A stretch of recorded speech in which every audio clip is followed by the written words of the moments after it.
So UFC 315 takes place this Saturday, the main event being Bal Muhammad versus JDM. This is my prediction for every single fight on the card. Starting right away with the main event, we have got Bal Muhammad versus JDM. Now look, I'm just going to be honest here. JDM is beating Bal Muhammad. Bruh. I'm confident in this pick. Now, this fight is really close, don't get me wrong. I can see how people are picking Bal Muhammad. I understand why Bal Muhammad is the favourite. There is kind of a clear path for Bal Muhammad to beat JDM, and that is just offensively grapple with him the entire fight, take him down, try and hold him, try and control him. But that really isn't Bal Muhammad's game. Yes, Bal Muhammad does have good takedowns. He does. We've seen that. We've seen him utilise it against quite a lot of people. But Bal Muhammad only has a 39% takedown accuracy. And I know JDM gets slated for his takedown defence. People always go, what about the Basil Havez performance? What about the Gilbert Burns performance? Even though JDM had one arm in that matchup. But JDM has got some really good takedown defence at 70%. Now don't get me wrong, I think Bal Muhammad will take down JDM in this matchup. But I don't think Bal Muhammad is going to be able to control JDM when he gets him down. JDM is very different from Leon Edwards. And if you go back and watch the Leon Edwards-Bal Muhammad matchup, you will see that that actually wasn't as dominant as what people are saying it was for Bal Muhammad. Do not get me wrong, Bal Muhammad had a good performance in there. Bal Muhammad deserved to win the title at UFC 304. Was that the right card? 304. He deserved to win that night. Bal Muhammad did win that fight, but it was a lot closer. You know, people forget the round where Leon Edwards had Bal Muhammad's back for essentially an entire round. People forget round 5. People forget, man, when Leon Edwards was busting Bal Muhammad up with elbows in the 5th round. And the difference being is, one, JDM will look to scramble and get up with Belal. He's not going to be like Leon, where he's going to look to try and reverse positions on Bal Muhammad, which Leon Edwards was able to do actually quite a lot in their matchup. But that's the difference. And the difference as well is JDM is violence personified. This guy is looking to hurt you. This guy isn't looking to win a round. If JDM ends up having Bal Muhammad in the position Leon Edwards had him in round 5, JDM finishes Bal Muhammad, and that's facts. That is factual information. Again, though, I understand why Belal is the favourite. He is a good grappler. But another thing that I think is going to cost Bal Muhammad in this matchup, and this is what makes me actually more confident in the JDM pick, and it's the fact that I think Bal Muhammad is going to end up having too much confidence in his striking. Now, we've seen his coaches say he's got Bal Muhammad, or we've heard his coaches say that he's got Canelo Alvarez hands. We heard that in the build-up to the Leon Edwards matchup. And I know that he goes on about the striking success he had against Leon Edwards in there. I wouldn't go as far as say he's got Canelo hands, you know what I mean? Does Bal Muhammad have decent boxing? Yes. And he's got decent striking overall. I mean, let's not forget he took the fight on short notice with an ankle injury against Gilbert Burns and beat up Gilbert Burns for all 5 rounds. Before people in the comments say Gilbert Burns had one arm, Gilbert Burns got injured by Bal Muhammad in that fight. Bal Muhammad went into that fight on short notice with an injured ankle and beat up Gilbert Burns. That is the difference. But back to what I was saying, I think Bal Muhammad, even in the build-up to this where you've heard him lie and say he's not going to shoot for takedowns, he's going to look to stand and show JDM the Canelo hands. I think Bal Muhammad is going to have this false sense of security in his ability to strike with JDM, and JDM is one of the best boxers in the UFC today. The way he's able to mix it up, the shots to the body, the shots to the head, I think Bal Muhammad is setting himself up to fall into a trap where I think he is going to believe that he can outbox JDM, and in these exchanges in the boxing in the boxing exchanges where they're going to be, because JDM isn't much of a kicker, it is all with his hands. And Bal Muhammad, yes, he can utilise body kicks pretty well. Go back to the Gilbert Burns matchup, it's more his hands.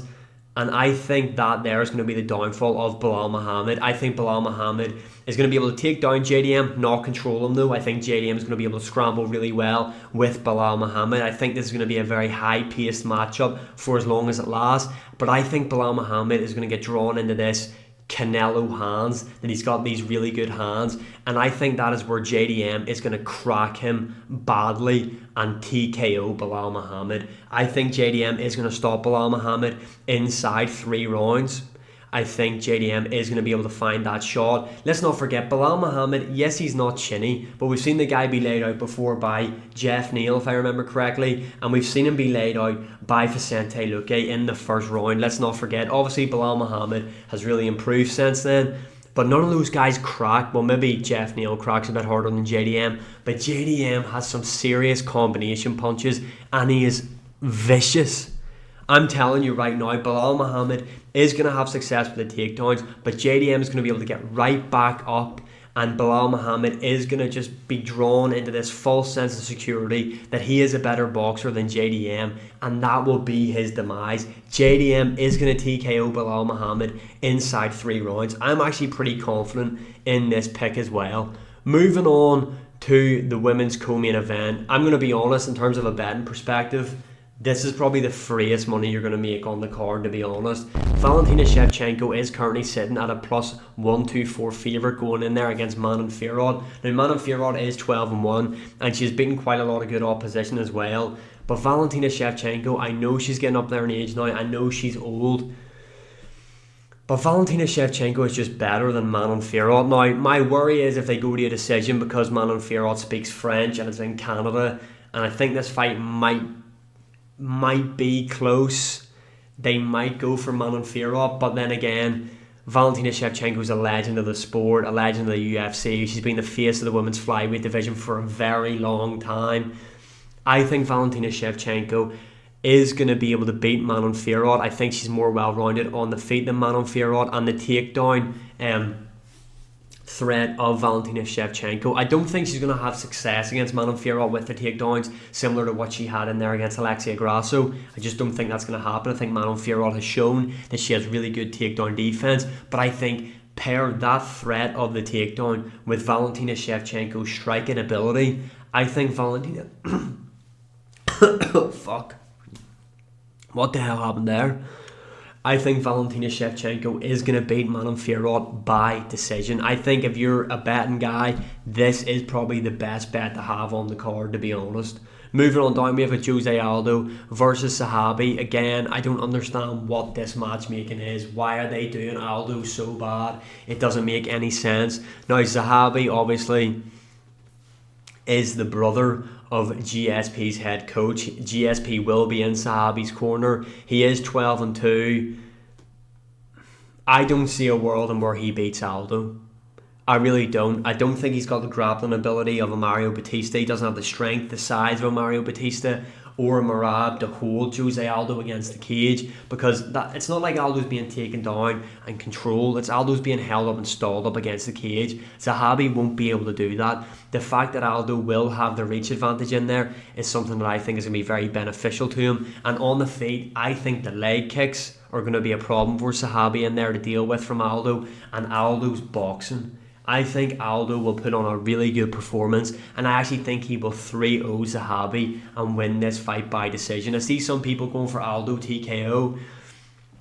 I think Aldo's going to win by decision, to be honest. I think Aldo will beat Zahabi by winning all 3 rounds, unanimous decision. Moving on, we have got Alexia Graasso versus Natalia Silva. Now, Natalia Silva is currently the favourite at minus 218. Alexia Graasso, obviously the former champion, coming off a really dog shit performance, if we're being honest, against Valentina Shevchenko. And Natalia Silva is probably the smarter option to go with here. But I'm going to go with Alexia Graasso. And I'll tell you why. I don't think Natalia Silva is that much better than Alexia Graasso that she will outclass her in every single round. I think this will be a close matchup, and we know the UFC absolutely love Alexia Graasso. They want to try and get her back in the title fight. They're obsessed with trying to build this Mexican fan base. They haven't really announced who's on UFC Noche. Ideally, they would love to have Alexia Graasso on there, maybe challenging for the belt, maybe, especially if Manon Fod wins. I think Alexia Graasso will win this by split decision, and I think we'll all claim robbery. But I'm going with Alexia Graasso to get the job done. Moving on, we've got Benoit Saint Denis versus Kyle Propelic. Who the fuck is that guy? No, in all seriousness, Kyle has fought in the UFC before. He went 0-2 and got removed. Since then, he hasn't really done much in the UFC. Benoit Saint Denis is going to absolutely butcher this guy. Kyle is coming into this matchup. He's been given the fight because, one, Benoit Saint Denis turned down the fight against Mateusz Gamrot. By the way, the best fight on the card was definitely Benoit Saint Denis versus Joel Alvarez, and it is a pity that that fight is off the card. But this is good. I understand why Benoit Saint Denis turned down Mateusz Gamrot, by the way. People might say, but Gamrot was up in the rankings. It could be a way for Benoit to climb up the rankings. Gamrot's a really tough fight for Benoit Saint Denis. Benoit Saint Denis will not have the confidence because he has just been beaten up brutally by Manny Moicano. Like, that was a bad beating he took in there. And then he was stopped by Dustin Poirier as well. So confidence will be low for Benoit Saint Denis. And who knows, say he took the matchup against Gamrot and lost, because I would pick Gamrot to beat him, just in the current state of Benoit Saint Denis. He's probably going to be released from the UFC or thereabouts. So he really needs a win. And he's going to beat Kyle Propelic in the first round. Kyle's coming in here as a sacrificial lamb. He's going to be stopped either brutally by TKO in the first round, or he's going to be subbed. Either way, Benoit Saint Denis is going to get a win, get his confidence back, and then he can look up the rankings. Moving on to the prelim headliner, we have got Mike Malot versus Charles Radke. Now, Charles Radke is pretty good odds as an underdog here, to be honest, but I do think Mike Malot will win. Obviously, we all know what happened to him against Neil Magny, but Mike Malot is bigger. I think he's going to be able to use his range in this matchup. It is 3 rounds. Mike Malot's cardio is a bit of a concern, and Charles Radke is tough and durable. But I think the kicking game of Mike Malot is going to really win him this matchup, keeping the range, landing the low kicks. I think Mike Malot might take the first 2 rounds, and Charles Radke might have Mike Malot in trouble as he fades in the third. But I do think Mike Malot is going to get the win in Canada, right that wrong, and win by decision. Moving on, Jessica Andrade versus Jasmine Judavicius. Jasmine Judavicius is going to win this matchup. I'm not wasting time talking about this one. Modestas Picascus versus Kilaba. One simple thing for this. Who paints himself green like the Hulk?